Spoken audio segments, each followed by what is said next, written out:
yes, people, it is time to let that ish breathe, indeed. And the thing that I'm about to sound off on right now is something that has been eating away at my very core for the past week now. And it's only eating away at my core because of the fact that I feel like this is something that shouldn't even have to be discussed in the year of 2015. But nonetheless, we are discussing it because people are what I would call insecure, and doubtful about themselves and how they appear. But nonetheless, I digress. Ladies and gentlemen, I am talking about Kendrick Lamar and the situation that he has, unintentionally got himself in. And what I mean is this. In case, you people have been under a rock for the past week or so, allow me to educate you on exactly what's happening right now. So Kendrick Lamar basically went on the radio and discussed how he is now engaged to his high school sweetheart, basically, a woman who he has known for 10 years, all right? Mind you, the public has yet to know what this woman's name is, but I'll get to that later on and stuff that relate to that a little later on in the show. So once again, he is now married to this woman. Or no, sorry, not married to this woman. He is engaged to this woman. Known her for 10 years. And when he announced this, everyone was like, hey, happy, good for Kendrick. He's tying the knot. He's getting serious and what have you. But there came a very large caveat with this story. The woman in question that Kendrick is now engaged to is a light-skinned black woman. Now, most people are thinking to yourselves, okay, yeah, what's the point? But then social media lost their collective minds when they found out that this woman was in fact light-skinned, and all of a sudden people had a problem, and people started calling him a sellout, a coon, an Uncle Tom, and someone who is fake to the whole black conscious movement, all because of the fact that he's dating a light-skinned woman. Pause for a second. Let me pause for a second. Now, I don't know why this became a big deal. It shouldn't be a big deal, especially if you know that we are now in 2015 and basically the argument of colorism and shadeism shouldn't be a prevalent issue within the black community, especially. But unfortunately, it still is based on the public outcry and the outrage that ensued. And a lot of people who are mad about this, dark-skinned black women in particular, they made the allegations that Kendrick has always been attracted to dark-skinned women, how he always says that in a lot of his songs. So I said to myself, hold on.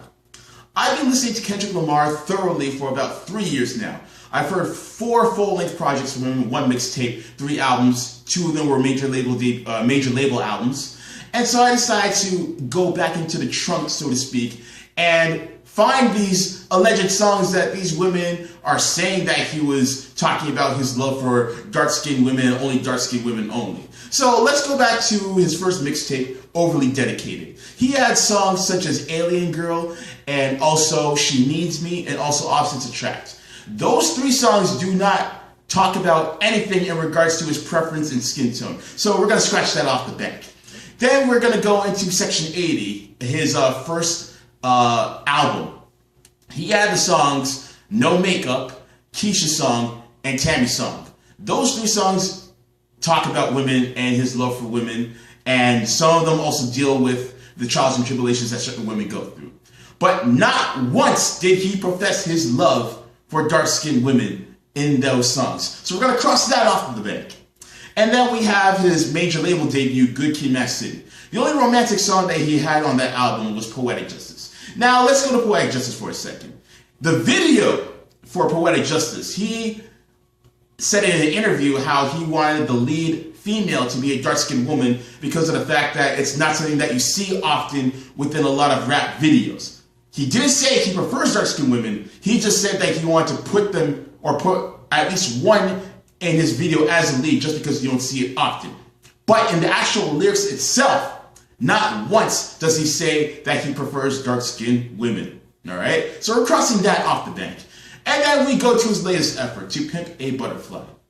He has the romantic song These Walls, and they don't describe any preference for dark-skinned women in that.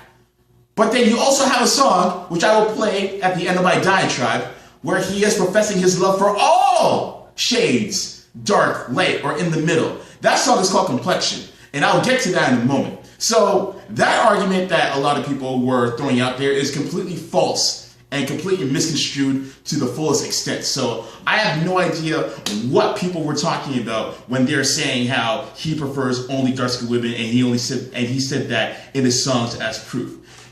But I just went down through the whole list of songs that he's done up until this point, and not once did he say he prefers dark-skinned women. But if you guys want to believe that, go ahead. But hey, that's none of my business. By the way, there are guaranteed to be a lot of Sips Tea moments, so I apologize in advance, but then again, I don't. Anyways, let's keep it moving. So, he has a song out right now called The Black and the Gray, which is on his new album, To Pimp a Butterfly. Everyone knows the song. It's a very popular song. And a lot of people, based off the title, just assume that he's talking about how, black in its darkest form is the most purest of shade. And no, he's not talking about that. He is talking about some of the oppression that black people as a whole have gone through, through the extent of history, particularly in the Western world. But then at the same time, he's talking about how black people oppress themselves as well, whether they're dark or light. Not once did it say that dark skins are the top of black people, or that he prefers dark skinned women over light skinned women in that song. So again, people need to leave that song alone and don't try and make it out into something that it is not. Also, there are a heap of conspiracy theories going around saying how basically the labels wanted Kendrick to keep his girlfriend away from the public eye because they were afraid that him dating a light-skinned girl would affect his sales. I'm sorry, what? So you mean to tell me that the entire time that labels were pushing their artists to put light-skinned women in their videos, that wasn't, a way to detract black people from buying rap records? But him hiding his light-skinned girlfriend from the public is a way of gaining the black people's acceptance. Yeah, that really makes a lot of sense, people. Please, we don't believe you. You need more people. And that deserves a Sips Tea drop right there in and of itself.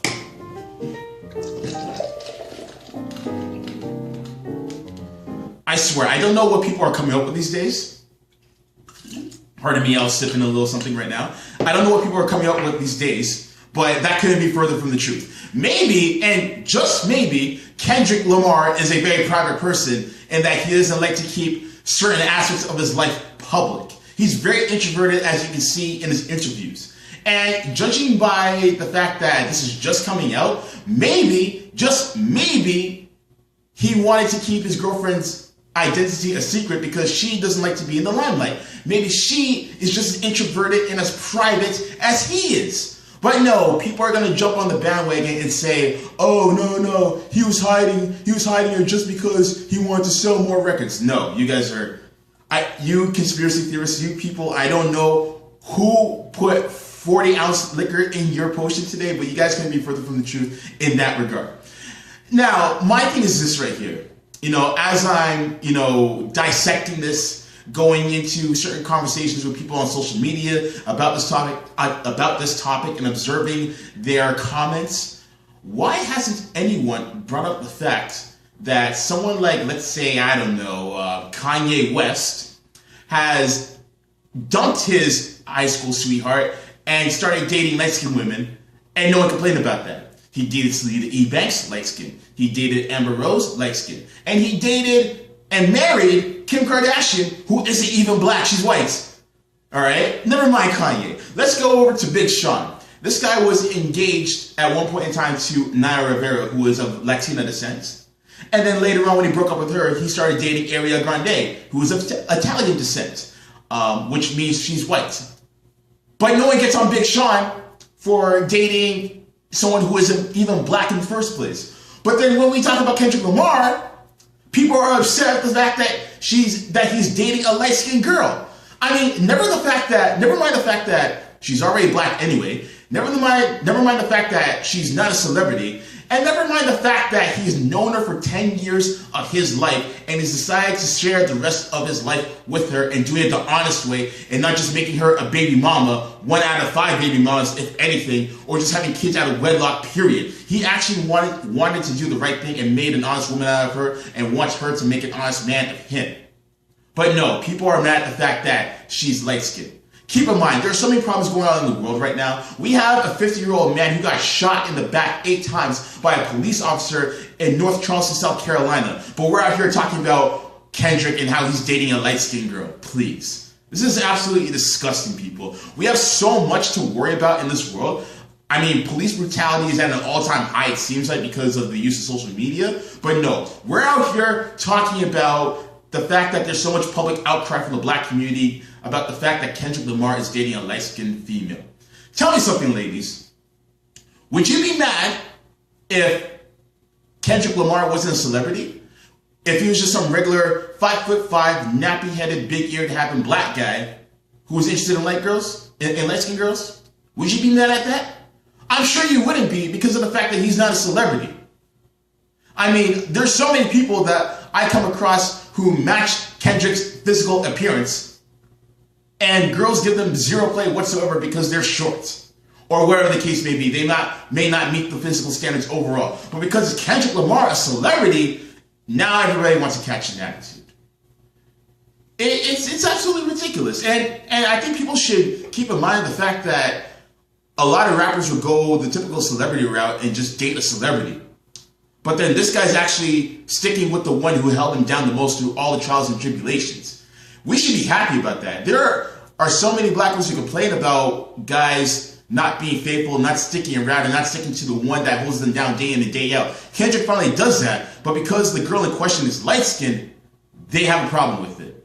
Listen, shadeism, colorism, it's been such a constant factor within the black community for so many years, whether it's diasporas in North America, in South America, in Africa, or in Europe. It's been a huge issue for so long because of the transatlantic slave trade era and the whole Willie Lynch theory. And I think that needs to discontinue immediately, because how much longer are you going to, mentally enslave yourselves for this? The thing that I don't get about this the most is the fact that there are light-skinned females out there who are disagreeing with the decision that Kendrick Lamar made to get engaged to this girl. You're light-skinned, you're black. Just because you are of a lighter shade doesn't make you any less blacker than the next person. I may be as dark as an ace of spades, but that doesn't make me any more blacker than you. Black, and I don't want to sound like a new black or whatever the people are calling it these days, but at the end of the day, race is a social construct meant to create divisions and classes within one's race. Okay, so it doesn't matter if you are darker than someone. It doesn't make you more indigenous to your roots. It doesn't matter if you're lighter. It doesn't make you more closer to a Caucasian. You are what you are. Don't let your race be your identity. Let your personality and your character and your judgment be your identity. And a lot of people are losing focus of that because of the fact that shadeism and so many things that the media likes to influence still exist to this day. And it always boggles my mind as to why there are a lot of people who get mad that dark-skinned girls don't get cast in the lead of videos with girls shaking their asses. There are a lot of things in this world, people, that we should be mad about as far as, black people getting some sort of certain visibility and placement in. People should be wondering why there aren't enough black lawyers, for example, why there aren't enough black on-air personalities for mainstream networks, for example. We shouldn't be mad at the fact that there aren't enough dark-skinned girls shaking their asses in a music video. That is petty. Let that debate be for the world star hip-hop crowd, not the real world. People need to get it together, and they need to focus on the real issues at hand. This whole infighting between light-skinned people and dark-skinned people, it needs to end. It really does. And just be happy for the fact that Kendrick Lamar is actually sticking to someone who has stuck with them through thick and thin. Never mind the shade of her complexion. Never mind any of that. That is irrelevant. And the fact that we're talking about this, and the fact that we actually have an artist who actually cares enough to talk about socially conscious issues within society, who has that huge of a star, and the fact that we're bashing him because of this is simply appalling. While guys like Young Thug or what's his name, or these typical little ragamuffin rappers, Bobby Shmurda and all these guys talking about caught a body about a week ago, yet your ass is in jail. These guys are winning. These guys are getting the pass. No one calls them out. But when someone as influential as J. Cole or Kendrick Lamar or even Drake has something to say about something, now we gotta shove down our 2 cents down their throat and tell them to get them some act right. But no, we're letting guys like Bobby Shmurda and Young Thug win. For what reason? For what effing reason? And just because Kendrick Lamar likes to talk about socially conscious aware topics from time to time, that doesn't make him that doesn't mean that he's obligated to talk about those things day in and day out through his music. Like he said on Section 80, which I'm sure a lot of you detractors probably didn't listen to, he said at the end of that album that he is not the next socially aware artist. He is a rapper rapping on dope instrumentals. I'm paraphrasing, mind you, but he said something to that context. And I think you guys need to keep that in mind when it comes to Kendrick and when it comes to any other artist who wants to give you guys their extension musically.